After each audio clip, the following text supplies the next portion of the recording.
Welcome to my new blog friends. मैं आरती शर्मा हाजिर हूँ आपके सामने। और आज है करवा चौथ, तो आप सभी को करवा चौथ की बहुत बहुत शुभकामनाएं। तो गाइज़, मैंने पहना है ये आउटफिट,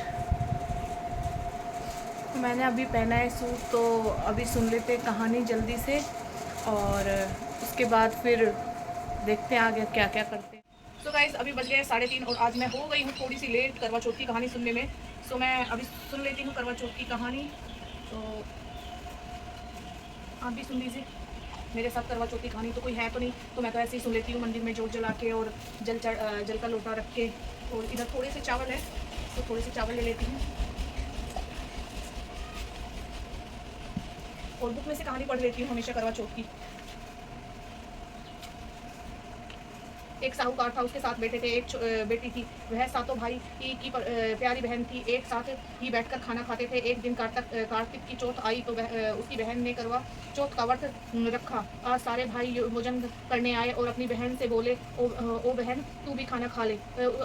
उनकी माँ बोली, आज यह खाना नहीं खाएगी, इसका करवा चौथ का व्रत है। जब चांद निकला तभी खाना खाएगी। तो उसके भाइयों ने छल कपट से जंगल में आग जलाकर छलनी से चांद दिखा दिया। तो वह अपनी भाभीियों से बोली, चलो भाभीियों, चांद निकल आया है, अगर अर्घ दे लो।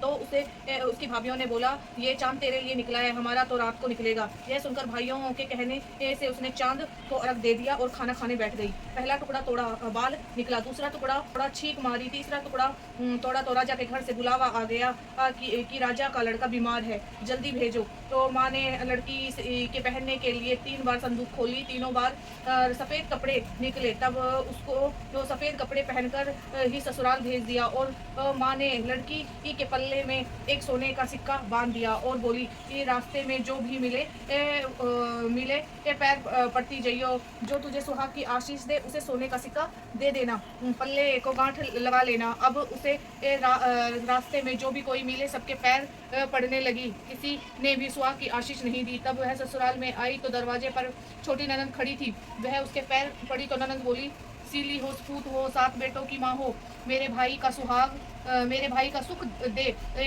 तब उसने सोने का सिक्का ननंद को देकर पल्ले की गांठ मार ली। इसके बाद वह अंदर गई। आकर देखा कि उसका पति मरा पड़ा है। बची कुची रोटी की। अब वह उसे लेकर एक कोठरी में पड़ी रही। 1 साल तक उसकी सेवा करी। उसकी सास बांधियों के हाथ बची कुची रोटी भेज देती। इस प्रकार उसे अपने पति की सेवा करते करते 1 साल हो गया। करवा चौथ का व्रत आया। सारी पड़ोसनों ने नहा धोकर करवा चौथ का व्रत रखा। सबने सिर धोकर हाथों में मेहंदी लगाई, चूड़ियाँ पहनी। वह सब देखती रही। एक पड़ोसन बोली, तू भी करवा चौथ का व्रत कर ले। तब वह बोली, मैं कैसे करूँ?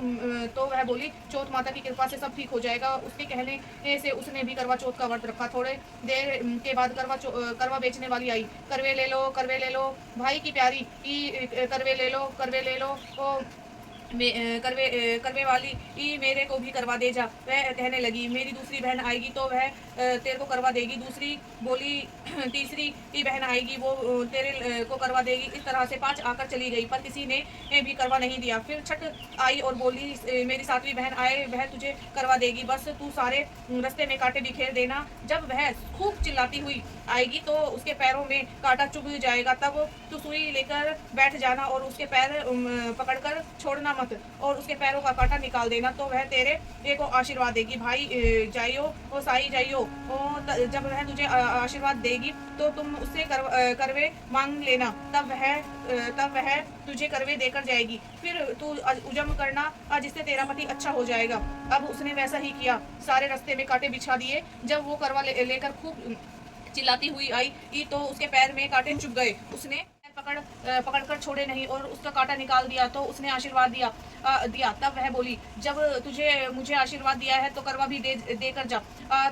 तो वह बोली, तूने तो मुझे ठग लिया। यह कहकर उसने उसे आशीर्वाद दिया। अब करवे लेकर उसने उजमने की तैयारी की। व्रत रखा। राजा का लड़का ठीक हो गया और बोला, मैं बहुत सोया। वह बोली, सोए नहीं, 12 महीने हो गए तेरी सेवा करते करते। फिर उसने चौथ माता का उजमा अच्छी तरह से किया।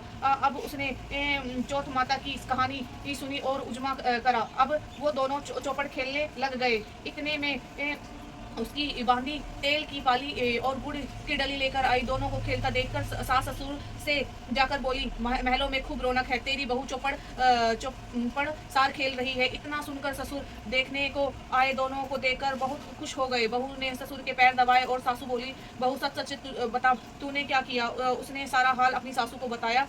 तो राजा ने सारे शहर में ढिंडोरा पिटवाया कि अपने पति की जीवन सुरक्षा के लिए ये सब बहन करवा चौथ का व्रत रखे। पहले करवे को अपने पीहर में जाकर उजम करे। हे चौथ माता, जैसा राजा के लड़के को जीवन दिया वैसा सब किसी को देना। कहानी सुनते समय कटोरी में चावल ले, चांदी को अर्घ देते समय ऐसे 7 बार बोले। नहीं, ये नहीं को आई, ऐसी सबको आई। गणेश जी की कहानी। तो गाइस, करवा चौथ माता की कहानी सुनते तो उसके साथ है ना गणेश जी की भी कहानी जरूर सुननी चाहिए। तो यहाँ पे मैं गणेश जी की कहानी सुना रही हूँ। एक बुढ़िया थी, उसका एक छोटा बेटा और बहू थी। वो बहुत गरीब थे। बूढ़ी माई हर रोज गणेश जी की पूजा करती थी। गणेश जी हर रोज बूढ़ी माई से कहते थे, बूढ़ी माई कुछ मांग ले। बूढ़ी कहती, क्या मांगू। तो गणेश जी बोले, अपने बेटे से पूछ ले। तो बेटा बोला, माँ धन मांग ले। बहू ने से पूछने लगी तो बहू बोली, सासू माँ पोता मांग ले। बुढ़िया ने सोचा कि दोनों अपने मतलब की बात कर रहे हैं। सो पड़ोसी से जाकर पूछा तो वह पड़ोसी से जाकर बोली कि गणेश जी मेरे को बोले कुछ मांग ले। तो पड़ोसन बोली, पगली क्यों तू धन मांगती है, क्यों तू पोता मांगे। थोड़े दिन की जिंदगी, अपनी सुंदर काया मांग ले धन। घर आकर बुढ़िया सोचने लगी कि बेटा बहू की राजी की हो उसकी भी माननी चाहिए। दूसरों ये दिन गणेश जी आए और बोले, बुढ़िया माई कुछ मांग। बुढ़िया माई ने कहा, मुझे सुंदर काया दे दो, सोने के कटोरे में पोते को दूध पीता देखूं, अमर सुहाग दो, निरोग काया दो, भाई भतीजे दो, सारा परिवार दे, सुख दे, मोक्ष दे। गणेश जी ने कहा, बुढ़िया माई तूने तो मुझे ठग लिया और सब कुछ मांग लिया। अब जैसा बोला है वैसा ही हो जाएगा। और गणेश जी अंतर्ध्यान हो गए। अब बूढ़ी माई, यह सब कुछ वैसा ही हो गया। गणेश जी महाराज जैसी बूढ़ी माई को आया वैसा ही सबको देना। ये जो चावल है बचे हुए जो लोटे में डाल दिए, वो तो आपको अर्घ में देने, पर बचे हुए चावल आपको जो आपकी साड़ी का पल्ला या चुन्नी का पल्ला जो भी आपने पहना हो उसमें इस तरीके से बांध लेना है, या किसी कागज की पुड़िया वगैरह में लपेट कर आप मंदिर में रख दें। तो मैंने अभी इसको ऐसे पल्ले में बांध लिया है और अभी मैं दे देती हूँ अर्घ। सो गाइस, आपको अगर मेरी वीडियो पसंद आई हो तो मेरे चैनल को सब्सक्राइब करें, लाइक करें, कमेंट करें और हो सके तो ज़्यादा से ज़्यादा शेयर करें। धन्यवाद।